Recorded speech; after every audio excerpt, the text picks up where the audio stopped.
This is really about being free to create what you want your life to look like. We each are our own hero. And how do we take the challenges that come our way and see those as the birth process of us becoming heroic? Can you meet that judgment that ultimately will surface with neutrality? This is the Wall Street Coach Podcast with Kim Ann Curtin. Welcome back, everybody, to the Wall Street Coach Podcast. Today is going to be Lucas Peterson and I talking about your all-time favorite movie, Fight Club. How are you, Lucas? Great. How are you, Kim? I am good.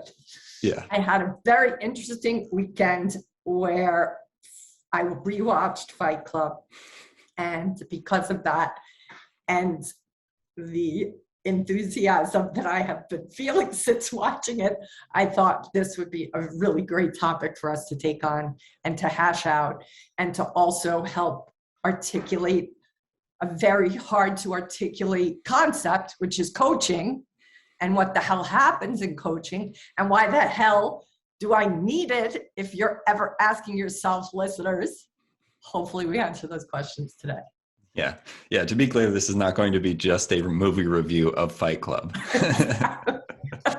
Although we might slip a little bit of that in. It's going to be kind of pulling apart why it's so popular among men and young men. It's evergreen. This is not a movie that goes out of style. And I read quite a bit about the movie and the impact it's had on men this weekend as well. I had seen it before years ago, but I rewatched it with a new set of eyes this weekend and was really blown away at the hard truths, which even in some of my social media, I've been using that phrase just since watching it more often, because I really find that the alter ego of Tyler Durden is speaking hard truths to the narrator, also known as Jack, among certain, online platforms.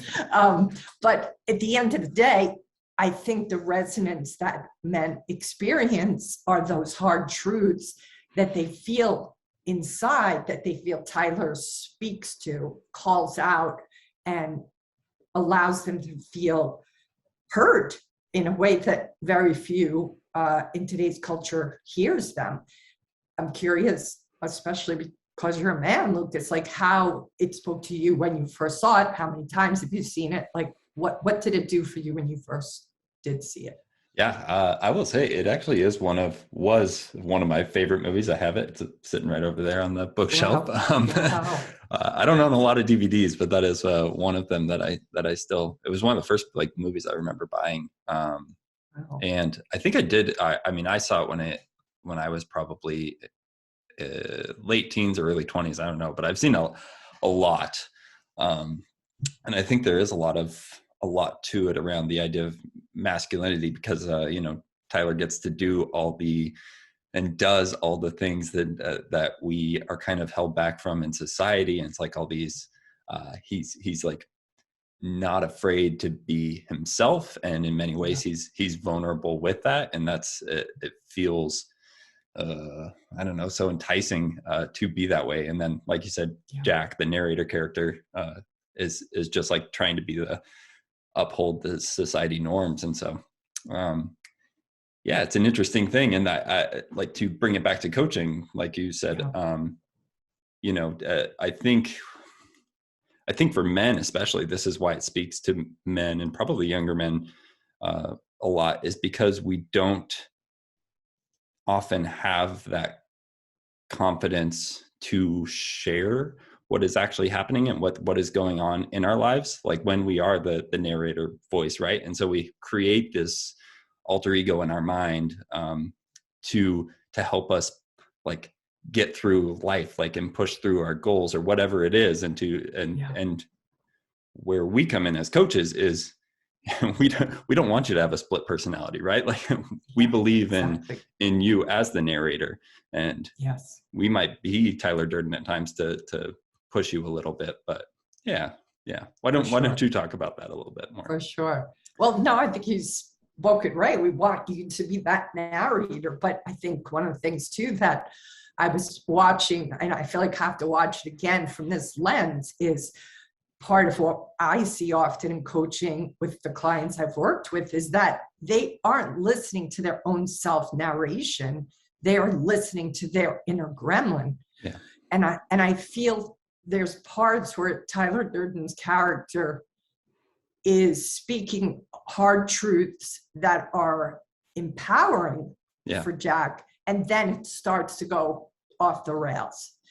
And when it starts to go off the rails, that's when I feel that narration that's happening for Jack is no longer now empowering him, but the gremlin who's trying to sabotage him.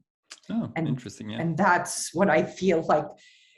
That's why I think it's so important to read the book Taming the Gremlin, because you need to identify that the voice you're listening to, is it really your voice, or is it an inner gremlin or an inner saboteur that is resentful, let's just say, bitter, let's just say, feeling like a victim, like especially towards the end of the movie,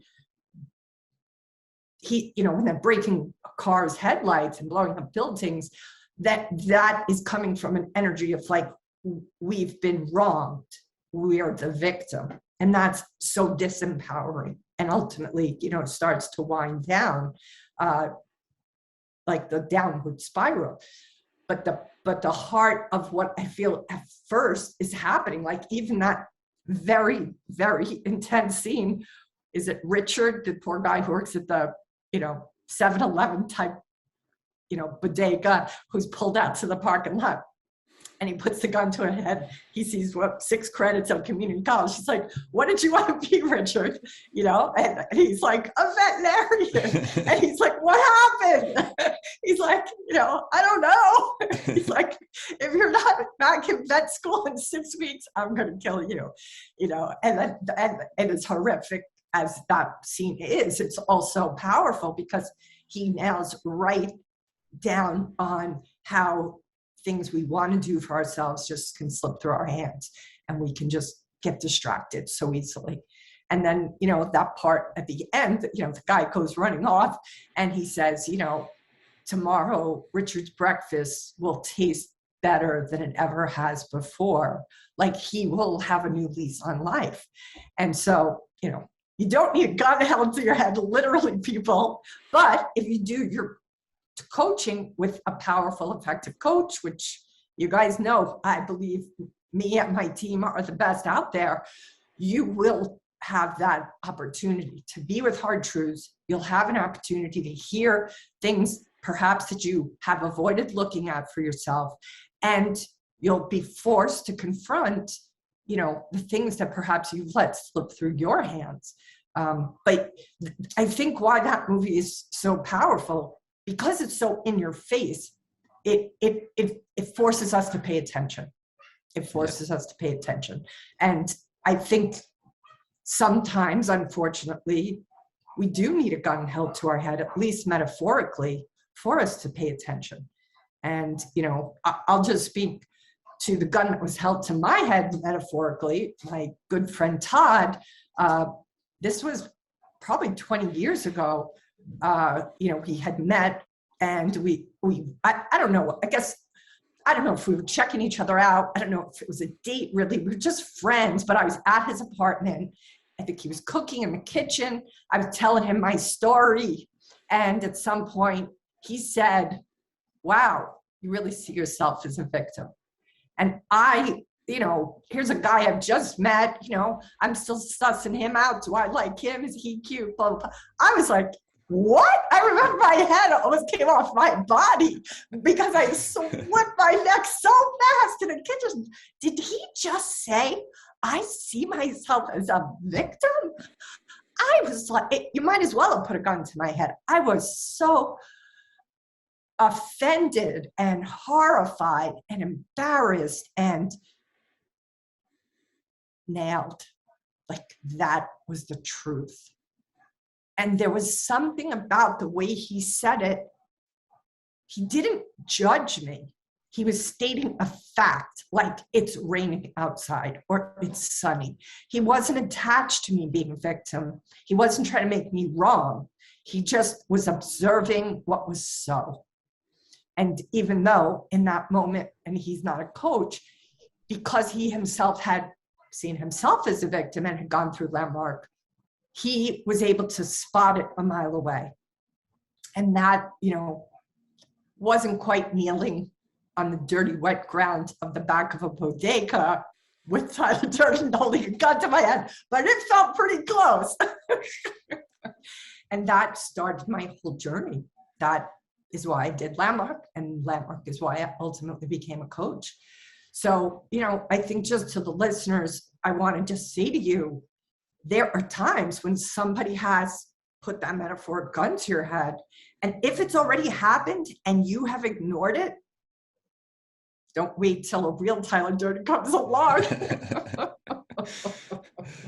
Yeah, I think that's true. I do think there's a lot to that, right? When somebody calls you out on something, and we do that in coaching, right? But obviously in a way that, because sometimes people will call you out and they do mean harm, and they will say the thing for that. Sure. But if it resonates with you, there's probably something to dig in there, and so for sure. But coaches, we do it with the client's permission. Yeah, and exactly. We're not correct. If they're to insult by any. I mean, if you come to me and you're asking me to help you get better, and so I will do everything I can to help you get better. Be the best person you can be. And so absolutely. But sometimes it's tough love, and it's not. Look, I think anybody that knows me and even listens to both of us, you too here, like, we're about wanting to build people up, but there is a time and a place for reality conversations to take place. And, as I just was describing coaching this weekend to some colleagues, and one of the things they pointed out, one of my clients was actually in this conversation, the conversation turned where they were like, so what is Kim like in her coaching? Is she like she is in this forum, in this conversation? And she was kind of like, no, like she really kicks my ass, and they were surprised at that. They were kind of like, well, that's different. And, when I think to the friends that I've had over the years who obviously knew that I became a coach, there would be times when they would call, or different family members, and they would have a situation, and I would say, well, do you want me to answer, or do you want me with my coaching hat? No, just you as my friend. I don't like you as a coach. You're fucking hardcore. And I'm like, that's so funny. Am I?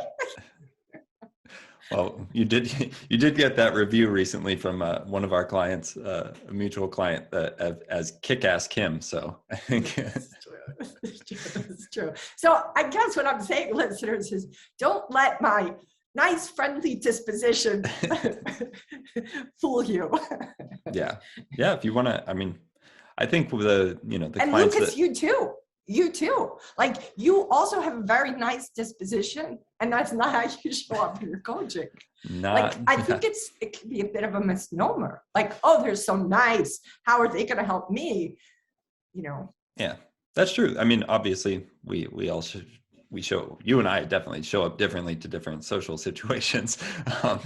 But in coaching, I mean, like we've talked about before, like when we're doing, talking, it's us, exploring ideas, but like when we're coaching, it's about that person, and it's about giving them our all so that they can have all of them. I want to talk about, we kind of discussed this briefly for a moment before, but I wanted to talk about the idea of the similarities of when kind of Tyler Durden goes off the rails. And like some of the coaches out there who don't necessarily see their clients as whole, naturally and creative, resourceful, and whole. Yeah. And that's part of that for a minute. The part of the CTI model, that I'm trained in and a big advocate of is it specifically states that every client that I work with, and this is how my training unfolded, was that you receive the client as naturally creative, resourceful, and whole, WHOLE. And what does that mean? That means that we don't view our clients as broken or needing fixing. Mm-hmm. It means we receive people that everything that they're doing, including that which is costly to them monetarily or otherwise, we're primarily probably talking to traders here, is that it served you at some point in your life, but now it's costing you. But that behavior doesn't make you wrong. It just means what once saved your ass, undoubtedly, is now not saving your ass and is hurting you.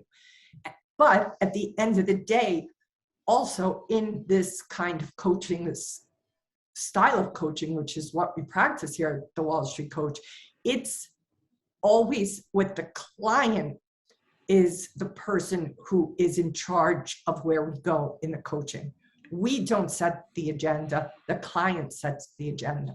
And that's part of what at the beginning of the narrator hearing, Tyler, he's speaking his perspective, he's speaking his opinion.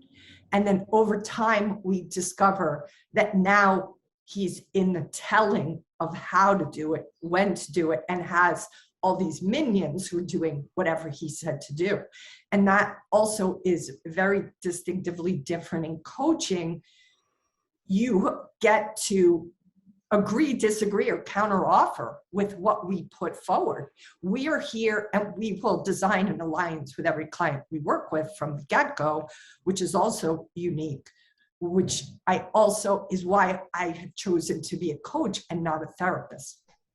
When I looked, because I've had so much therapy in my life, and I found the coaching that I worked in for myself was so much more effective, fast moving, powerful, empowering. The difference is in therapy, you see the therapist as the expert, not you. And in coaching, you're the expert. So it's a paradigm shift in how you're treated and how you're responded to.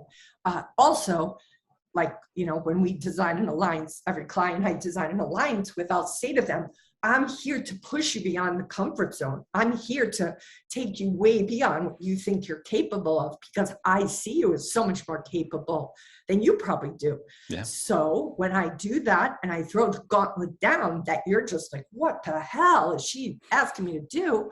You can agree, disagree, or counteroffer, and that empowers the client to know what is going to take them to the edge of their comfort zone without pushing them into tilt. I don't know what that is. They do.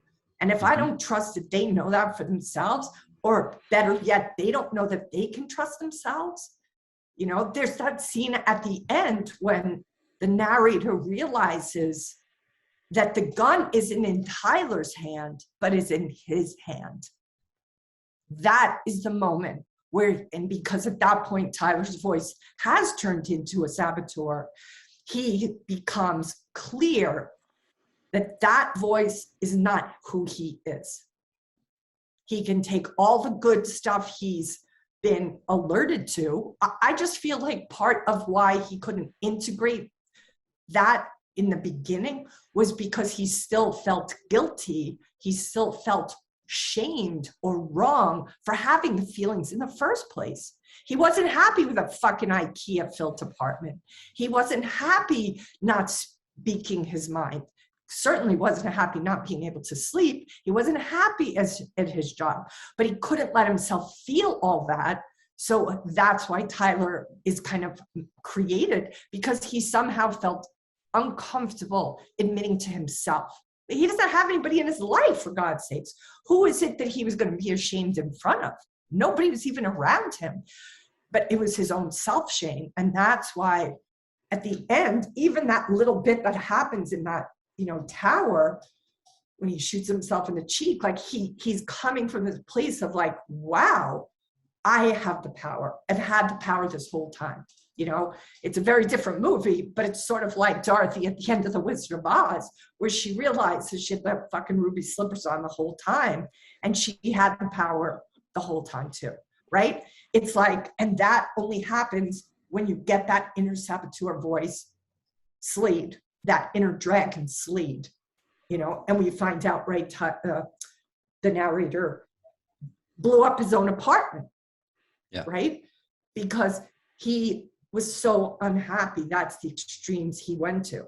And in a lot of ways, I am a believer in what, you know, Gabor Mate, that psychologist, speaks about it. One of his books' title is The Body Keeps the Score. Mm-hmm. I do believe that if you don't listen to that knock within, if you don't listen to that dissatisfaction, you know, very few people are going to blow up their own apartments, but you're going to blow up your life in some way, metaphorically, with a disease, with marrying the wrong person, with accepting an opportunity that doesn't really suit you. And that frightens me, because if you have a bunch of people out there who are freaking miserable, you're going to have a miserable world. Yeah. And to put it directly with trading, it's like, when I've seen it myself, I've seen it in all of the clients I've worked with, is like, if you're in a drawdown, it's because there's something else going on. Like, you're not seeing things clearly, and most of the time you feel like you're unworthy of making money in the market. So yeah, you will you don't have to blow up your apartment. You will blow up your accounts. Exactly. It's a way easier way to do it. Way easier. And it also, what else does it do? It sabotages you from being able to be the trader and the lifestyle you actually want. Yeah. It's like you hitting your own hand. Like, who do you think you are that you could create this kind of life for yourself? Yeah. There's a lot of things. And for some people, it's sabotaging. For some people, it's feeling like, well, at least I have control of this. It's, it's all an illusion. This is why, as a trader, people, and not just as a trader, but anybody dealing with this kind of this is the most competitive game in the world, trading. You are going to be so forced to look at all those internal shadows that you just don't want to look at. And it's a mirror. And if you see it as that, and not be in resistance to those hard truths, but run with them, oh my God, you're going to not just change your trading, but your whole life gets to change. Your whole life gets to change. And I think, there's, when I, watching that movie, and I don't like violence. Like, if you guys know me even a little bit, I'm not good with violence, but I was able to close my eyes, like that whole scene with Richard. I knew where it was going because I'd seen it before. So I was able to close my eyes, because I don't like watching a gun at somebody's head, but I could hear the dialogue. So even though, for those who maybe have never seen Fight Club, I highly recommend it. But, if you're sensitive to violence, as I am, do what you got to do. Put the dialogue. The dialogue is self-explanatory. You don't need to watch every gruesome scene. I close my eyes too, and what was his name? His friend from the support group is dead on the kitchen table. They take off the mask. I didn't look for that either. I don't know. I guess it's the bullets through his face or something. Oh yeah. Yeah. Yeah. What was his name? Was it when Bob dies? Bob. Yeah. Bob got shot. So yeah, there's scenes I definitely couldn't watch, but I do. I guess I just want to say to men, also, in addition to coaching, I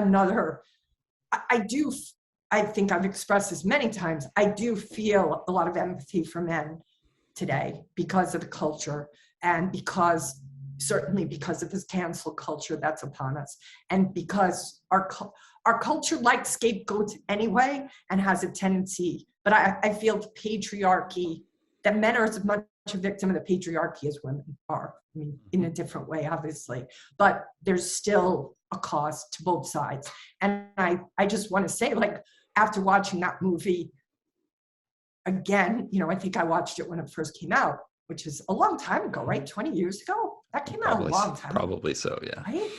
And I just remember watching it this time with even more empathy for men, because I feel like no wonder, you know, like this guy is speaking all the truths that they're grappling with every day. And nobody's really providing the solution. Not that I see out there. I believe we are.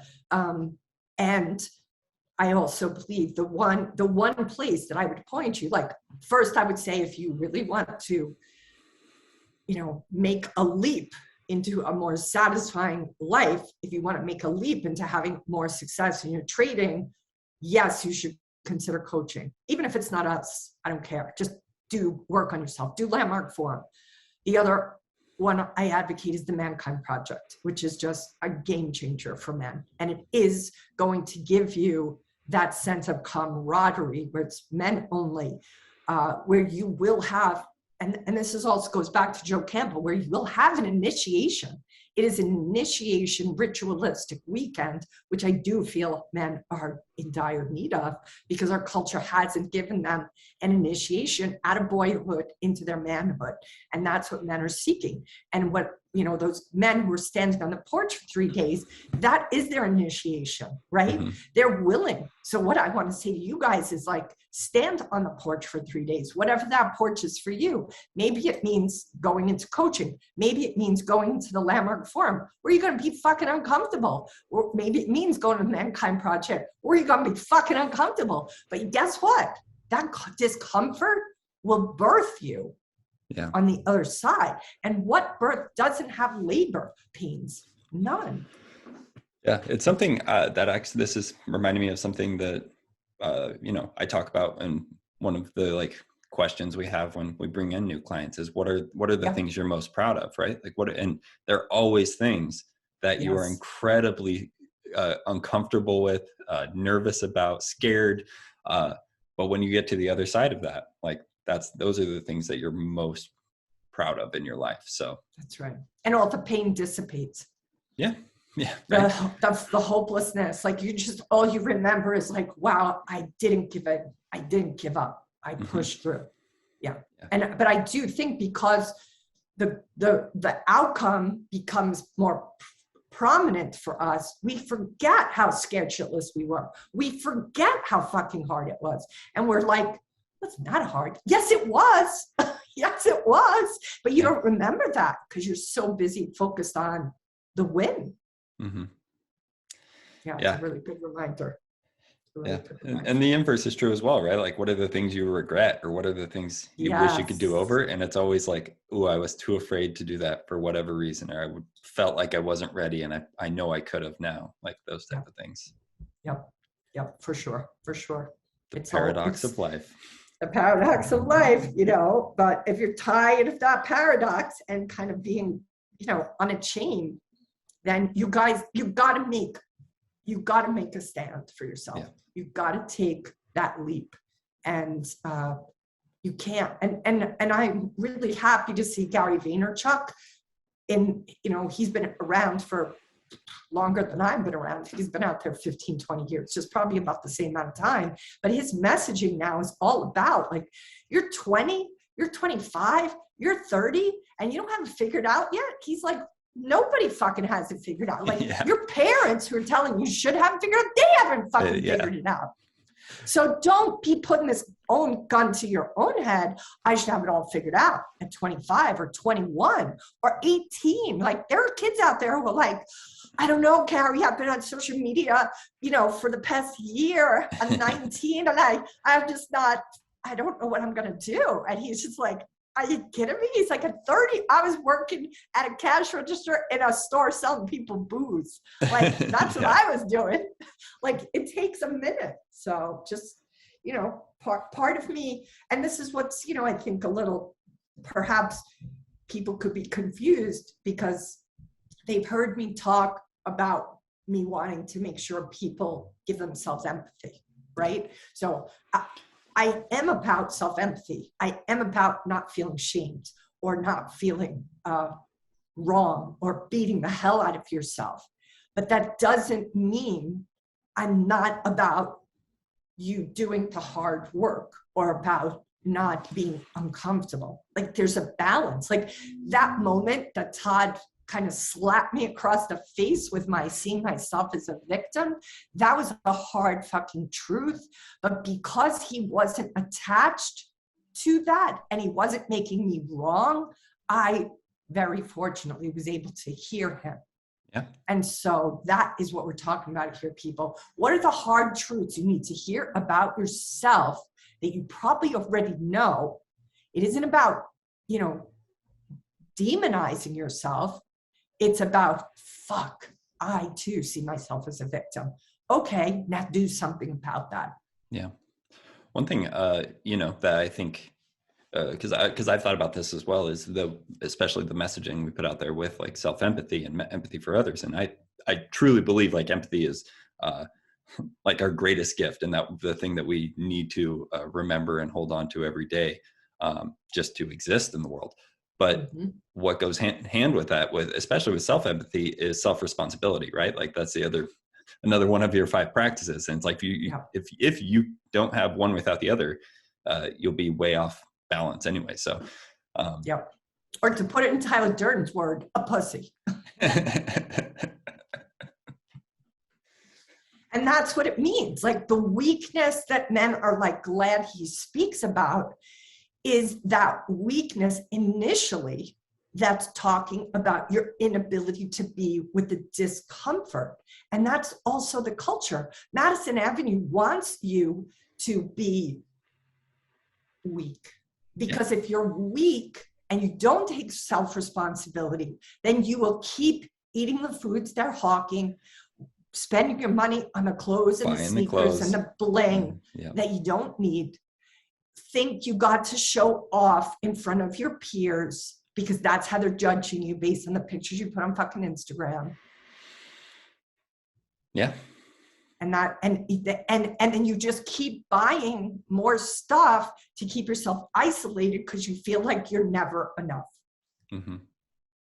But the opposite of that is not beating the hell out of yourself. It's realizing, oh, that is a racket. And that's what Tyler Durden does an excellent job at calling out at the beginning, you know, and that scene on the bus, having come, you know, from New York City and having ridden lots of buses and subways in my day, all of those ads that are right above the commuters are the ones about, you know, how to get a man, how to get a woman, sex, food, and basically, what's the other one? Weight loss.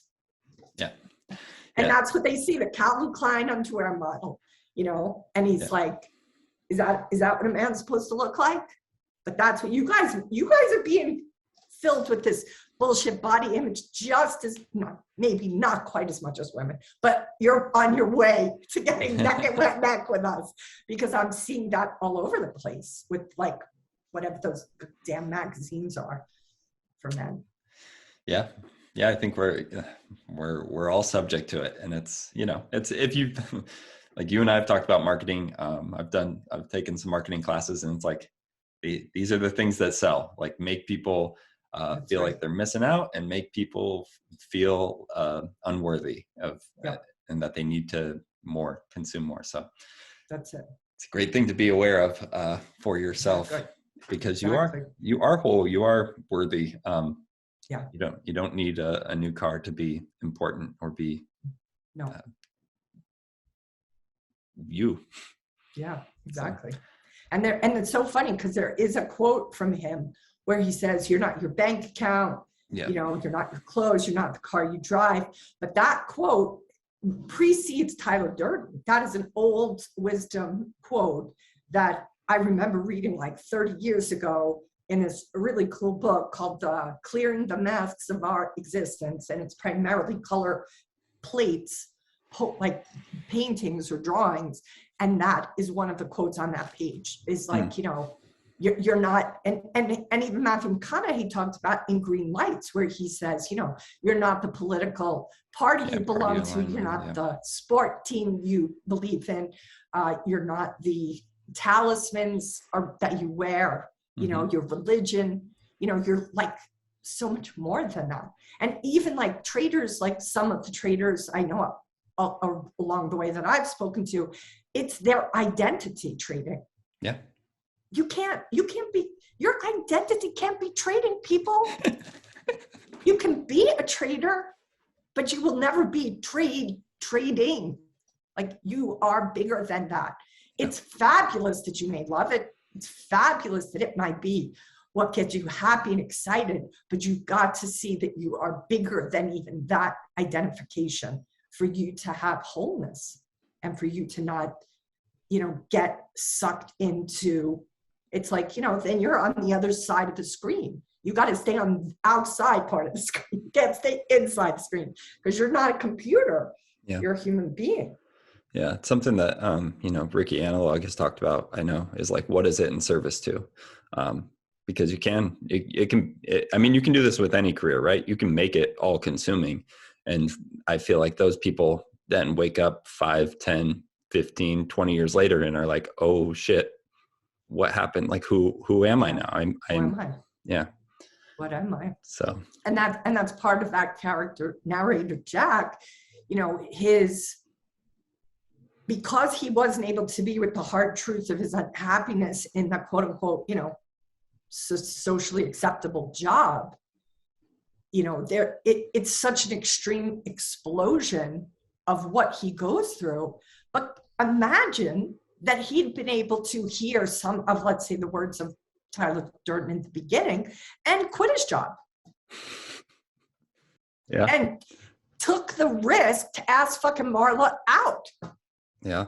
Just take she's going to shoot you down. Fine. She shoots you down. Suck it up and deal with that rejection. But most people can't because they go into shame. And shame is an unbearable place to be. It is the lowest on the energy levels. I don't know if you've ever read the book Power versus Force by David Hawkins, but he talks about energy levels, and shame is at the bottom of that spectrum. There's nothing worse than shame. Anger is even higher at a energy level than shame is. Shame is despondent. Shame is suicide. Shame is complete, abject, worst you can be. Yeah. But most people have been taught that when you see something about yourself that you don't like, you go to shame instead of just coming from a place of like, wow, that's not me at my best. I wonder how I change it. Yeah. It's not that complicated. It's just like, ouch. That day in Todd's apartment, I was like, ouch. That is not nice to look at. That is uncomfortable to look at. And it took me a minute. It's not like, but then he shared his story. He shared with me how he had realized he had also come from that same place. And even though I was still probably offended when I walked out that door an hour or two later, I couldn't help but think, holy shit, there's some truth here. And he also, to be quite honest, if I think back, I don't know if this happened before or after that conversation, but another friend had spoken to it too. So that's another thing I want to point you guys towards. Have you heard somebody call you out on something more than once?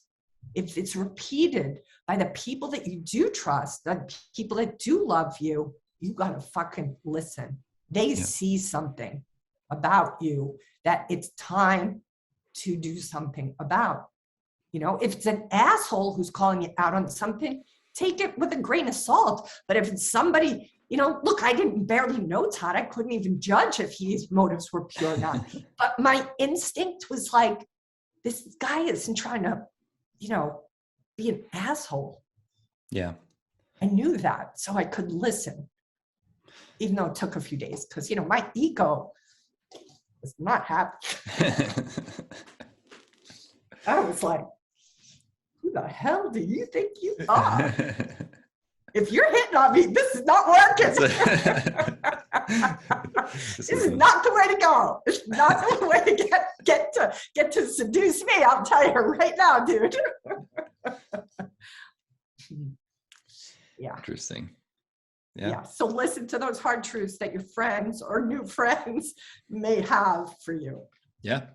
Because And It's and usually listen to showing yourself. up. Like, what are the hard truths you know, you don't want to tell yourself? That's where it's at. So Yeah, for sure.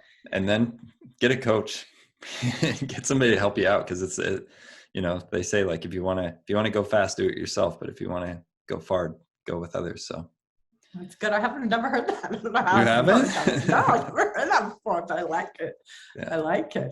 But you know, I just going back to the concept of like me saying, oh, if you're hitting on me, this isn't working. Think about that, guys. Think about like, I would never be attractive to somebody unless it was a very dysfunctional person who had their own stuff. If I was coming from a place of a victim, think about who I would attract in. Think about the kind of guy that would want to be with a girl who saw herself as a victim. And because the majority of our listeners possibly are men, think about that for yourselves, guys. If you are seeing yourself as a victim, how attractive do you think that shit is? Not much, except to another person who's wounded, who needs to be the savior. And that is not going to be a fucking healthy relationship. So if you see stuff about yourself, think about then, okay, if this is true for me in my life, and I'm operating under this, I'm drawing to myself the things that keep the storyline going. Mm-hmm. Yeah. And we often do that, and if you're not conscious of it, you're doing it unconsciously, because that's Absolutely. also like the kind of like what you talked about earlier on is, you know, it served you once in the past. And so you're able to hold on to it, your ego trying to protect itself. So. Yep, absolutely. And that's part of why that movie is so powerfully effective, because it's forcing everybody's ego, as you know, most of us will self-identify with the narrator. Tyler's voice is cutting through that defense. Yeah. And that's why I think men, and there are a lot of women out there too who are a fan of this movie, see that. And it's like, it's refreshing. It's like a breath of fresh air. Like finally somebody's saying out loud what's the truth. Mm-hmm. Yeah. But you can do that yourself if you get rid of the gremlins, which, you know, I've always talked about taming your gremlin. Read that book by Rick Carson. That's step one to getting you clear on the voices that you're listening to that are not serving you, that are not in support of you breaking free. And once you do that, then you do have to like have the ability to have some, you know, talking to yourself, a hard truth talking to yourself, where you're not shaming yourself or making yourself wrong, but you're holding your feet to the fire of, am I living a life that's self-responsible? Am I all caught up in the Maya or the Matrix, like the Matrix talks about? And if you are, like, you got to wake the fuck up, and it's going to be fucking uncomfortable, and you're going to be angry. Like, what's that saying, right? The truth will set you free, but first it will piss you off. That's perfect. And if you want some hard truths, you call us here at the Wall Street Coach. We'll be happy to give them to you. And if you can do it yourself, great. And if you go to Landmark Forum, that also will wake you the fuck up. And so will the Mankind Project. But wake up, everybody. Wake up. We all have work to do on ourselves. You want this world to be awake. You want this world to like seem like a better place. Do the work on yourself first. That's one of my favorite quotes from Rumi that says, yesterday I was clever, so I wanted to change the world. Today I am wise, so I'm changing myself. Don't complain, don't protest, don't cancel culture XYZ before you do all that in the mirror. That's job one. Yeah. That's great. So that's our movie review of the Fight Club. Fight Club. It's going to be interesting to hear what our listeners have to say. I can't wait. And I would love your comments. We don't get nearly enough comments. I really want them, people. We have a lot of subscribers now. It's growing every day. And I love all of you for listening. But please give me feedback. Let Lucas and I know what you want from us. Do you like this conversation? Do you want more of these conversations? We're here to serve you. We're here to be a contribution. We can only do that if we know what you want. Also, if you like what you hear, please go to iTunes and give us a review, because that definitely helps putting us with that magical algorithm that has such an impact, because remember, the matrix is still kind of in charge still. So help us show up in that damn matrix a little higher to the top of the fold. Yeah. And and if you haven't seen Fight Club in a while, maybe watch it again. Yeah, check it out. Thank you for watching and listening to us here at the Wall Street Coach. And we will see you on the next episode. Aloha for now. This has been the Wall Street Coach Podcast with K-Man Curtin. You can find out more about her and her team online at thewallstreetcoach.com. If you've enjoyed this podcast, please consider leaving a 5-star review on iTunes. Thank you for listening.